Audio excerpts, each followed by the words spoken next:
আপনি কি মনে করেন যে আল্লাহর একটা কমান্ড আপনি কার্পেটের নিচে ঢুকাই দিয়ে বিদেশ গেলেন আর আপনার কিছু হবে না, আপনার জীবনটা নিরবচ্ছিন্ন চলবে? হইতে পারে, হইতেই পারে না। আল্লাহ বলতেছেন সরাসরি জাহান্নামে নিক্ষেপ করা হবে আপনি যদি ওইখানে মারা যান। আপনি সেটাতে পাত্তা নিয়ে যে বলতেছেন আগে একটু কামাইয়া লই তারপরে দেখবো না। আমাদের এক দিনী ভাইয়ের ছেলে, উনি ওইখান থেকে হিজরত করে চলে আসছেন বাংলাদেশে, বাচ্চারা যদি আমেরিকায় বড় না হয়।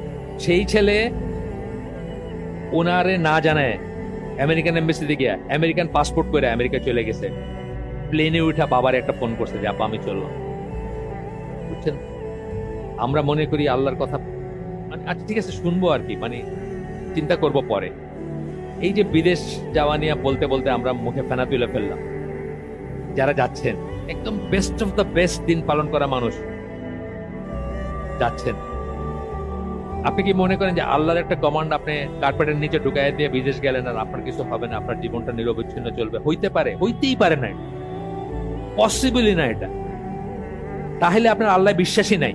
যদি আপনি মনে করেন যে আপনি একটা পা মারায় যাবেন আল্লাহর একটা কমান্ড বা অর্ডার বা আল্লাহর একটা এবং আপনার কিছুই হবে না উইদাউট মেকিং তওবা বা তওবার রাস্তা খোলা থাকবে, অফকোর্স এটা আছে।